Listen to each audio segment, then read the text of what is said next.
Thanks for watching another installment of TCEA Remote Learning.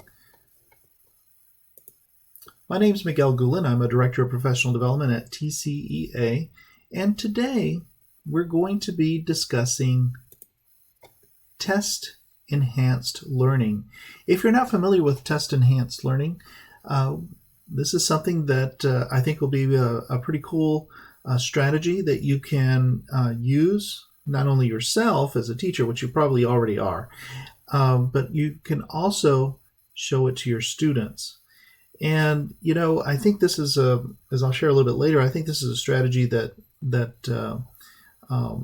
really sort of depends on a variety of other strategies and can deepen student learning in several different ways. So we're going to explore that and go in a little bit deeper on this particular topic. What we're going to be doing is talking about how to improve long-term retention of critical content.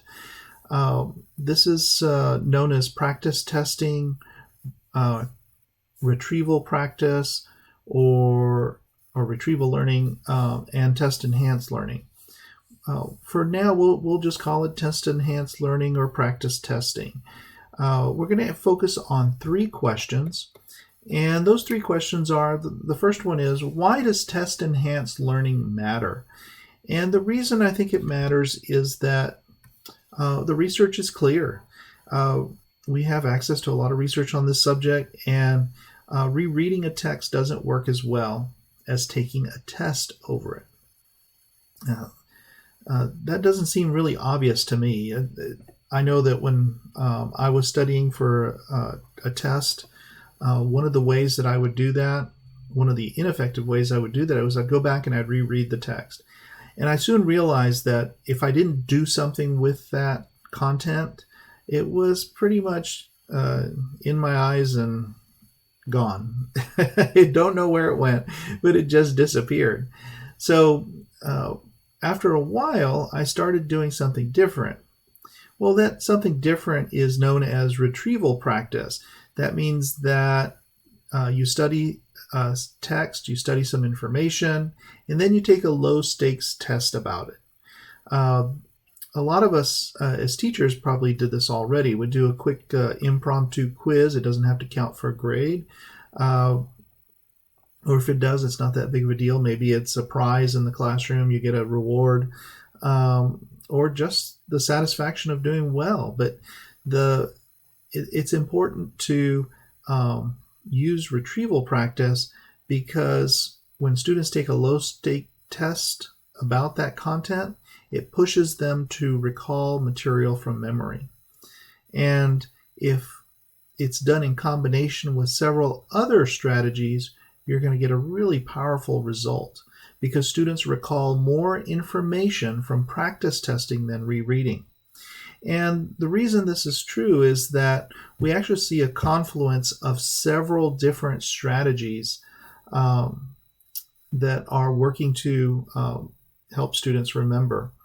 The first strategy is practice testing. It has an effect size of 0.46. If you're not familiar with John Hattie's work, you can find it on the Visible Learning MetaX database, as well as in his books on visible learning. Just do a search on Amazon for visible learning. You'll pull up a lot of content. Certainly, if you want to see some, you can go to the TCA blog and find quite a bit of content there. But practice testing has an effect size of 0.46. That means, you can see on this blue star here, it actually falls into the zone of desired effects. It's not an incredibly powerful strategy, but when you combine it with others, such as space versus mass practice, that means that, think about this, when you cram a lot of information into a short period of time, chances of you remembering it over the long term decrease. So it's important to space out your learning so that you learn things over a period of time. Then that way you're going to increase retention. So it's important to encourage students to break down what they need to learn and then study it over a longer period of time rather than trying to cram it in it all at once. Now, we all know this. I remember high school cramming for plenty of tests, but no one ever told me, hey, you should start studying 2 or 3 weeks ahead of time. A lot of us sometimes march through content in a week or a short period of time, and we expect students to recall it, retain it. Well, to increase that, we need to increase the time, and we need to incorporate practice testing and feedback, which is the next strategy that has a much higher effect size of 0.64. And then if we can model appropriate note-taking where students are taking notes, and this is going to have an even better effect. So all of these strategies come together to deepen retention of information. To put it in a much simpler way, if you think about studying, if you need information retained for a short time, you study it. If you want long-term retention of information, you use practice testing. So studying over works over fewer, longer sessions is really less effective than the alternative. And that alternative is to space out the intervals of study for a much longer period of time. So this is called space versus massed practice and enjoys an effect size of 0.65, as I said earlier. So if you look at practice testing research, you can see that testing has greater impact than repeated study when done over time. Testing after reading improves students' ability to answer questions. That includes questions that are in the text as well as in your head. And then testing done once a day after covering material increases retention. So these are really important. This is a really important strategy to use, especially when you're working with students who may be learning from home or engaging in remote learning.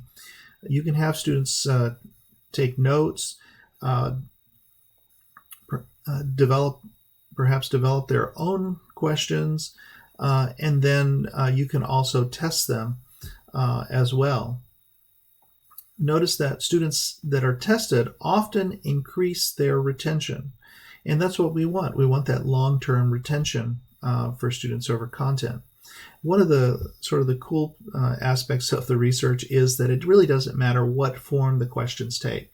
You can do multiple choice, short answer, and hybrid questions, and you're still going to get the same result, the same effect size with practice testing. I don't know if you know this, but the power of feedback, you can deepen the impact of practice testing if students receive feedback. So delayed feedback yields better results. That's kind of weird, isn't it? Delayed feedback. So consider taking advantage of that and using it with your students. So who should make the practice tests? Now, I've sort of already hinted and given the answer away, but what's convenient about practice testing, as you know, is that we can create the tests or students can create a test. Whether you call it a quiz, a test, whatever, it just means that you're asking questions about the content that's just been covered, whether that content is text, video, audio, whatever. But there's also a benefit to students making the tests. So I'm going to bet that you're probably already familiar with a lot of these tools. If you're not, I've included links beneath each one of these, as well as a video link that you can click on the picture that will give you some more information. Otherwise, you can use these links underneath. I'm not going to spend too much time on Google Forms or Microsoft Forms or Kahoot or Quizlet or Quizzes, but there are a lot of different tools that are out there already. My goal is to really show you an easy one that your students can make on their own. You probably use these tools yourself already, and there's no reason for you to stop using them. The question is, how can you empower your students while they're remote learning? So I just have to share my story with practice testing. When I was a high school student, I really wish that someone had told me this in middle school or even earlier. I don't know how I missed out on it. But as a high school student, I sort of stumbled on this technique, and I was just shocked that it worked so much better for me because I wanted my grades to improve, and I was motivated, and I wanted. I would be reading, especially history texts, which were really long texts, and over time, I started to highlight and write down things that I thought would be on the test. I'm sure you've done that as well. You're reading an important test or important text that you need to really know well, and you write down what you think the teacher is going to put on the test. You write down what you think is important, and that becomes your notes. That process of note taking is really important for students because they're interacting with the text. If the teacher had just given me, here's the notes that you need to study, that's not as effective. Why? Because it's just like me, as I mentioned earlier, me reading content and working through it. In this case, I'm actually engaging and working my way through the text. Now, later on, I take my notes and make quiz questions or test questions, and this was, very informal, very relaxed for me. But I was surprised that I was able to. I got 100 on every history test that year. Of course, I didn't figure this out until junior year, so it didn't do me any good in freshman and sophomore year. But it is an approach that we really need to encourage our students to adopt. We want them to work their way through the text, write down their notes, and then make their notes into quizzes or test questions. So that brings us to our last question. What's an easy way that students can convert their notes to practice tests that deepen their learning? So one way to do that, and as you know, there are lots of other ways to accomplish this. I was just chatting with my college son. He said, Dad, I'm studying psychology, and the way I studied in high school isn't working. And so he says, I'm now putting all my notes into a tool called Quizlet, and everybody uses it, Quizlet. And so I take a quiz, I take my notes, I put them into Quizlet, and then I take quizzes over it, and that I did much better on my last psychology test as a result of that. I was just thinking, what if I told my son about this strategy a lot sooner? So I immediately told him about Knowt. Knowt is a service that's free for students and free for teachers at the moment, where you can turn your notes into practice quizzes. So students have an online notebook that they can type in, and we're going to take a look at that, or they can actually just click a button and their notes in Google Docs or Word get turned into a quiz. So you can take the question again. Knowt will sort of create fill in the blank, multiple choice, or short answer questions, and you can see here's one on historical figure quiz. So I asked Knowt to import a tough Google Doc, and it was really tough. It was a doc on matching high effect size instructional strategies and digital tools, and you can see that it did that. It said, while regular practice can include much repetitions, deliberate practice requires focused attention and is conducted with a specific goal of improving what? If you don't know the answer, you might want to read and study up on this document. It's performance. So let's take a quick look at Knowt. When you go to the website, you can go to log in. You'll have to create an account. Once you get in there, of course, they have a lot of information about their machine learning. But as you can see, I've got some world history notes that are there. Pretty standard stuff, right? You can click on quiz, and it's going to work on this process, and it's actually going to turn that into a quiz. Now, what's really cool is that you can see over here on my left-hand side that I've got on the sidebar, I've got all my notes. I can come here and create a note where I can type all my notes for what I'm reading, or I can import a note from Google. So it puts all of this here and makes it available. And then when you click on your note, it turns it into a note. So here's my World History Notes quiz. It says, and so this is giving me the option, looks like, to do some mix and match. So the U.S. feared that if communists won the election, I don't know anything about this. I'm completely ignorant. So I'm just going to, let's see, communists. I have no idea.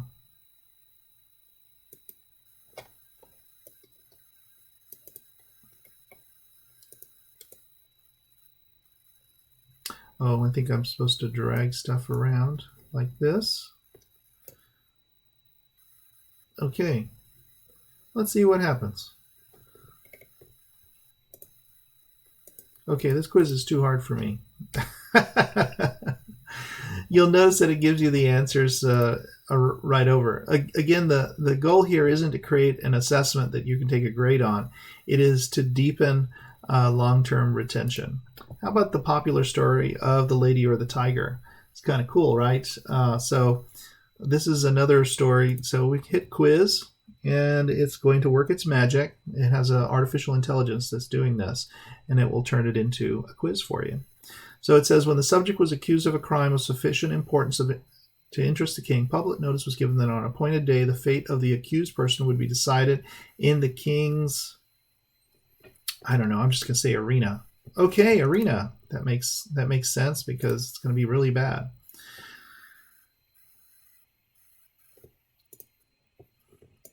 So if you know your content, you can do well on your quizzes. So this is just a great way to interact with your text. And as you can see, more notes here that you can easily turn into a quiz. So which of the following account for variations in inherited characters? Okay, I have no idea. Sorry, science teachers. So a lot of different ways you can approach this. And I mean, you're just typing in your notes, hit a quiz, and you're ready to go. Fantastic tool to try out. Here's a video you can watch that will provide a little bit more. There is a teacher's edition that will be out soon that you can check out. Again, I do encourage you to check out the Test Enhanced Learning. If you have any questions, please feel free to reach out to me on Twitter at mglearn. Or give me a call at my 1-800 number. Woohoo! There's also a title. If you want to see more videos like this from TCEA Remote Learning, you can go to tca.org/remote learning. Thanks for watching. Take care.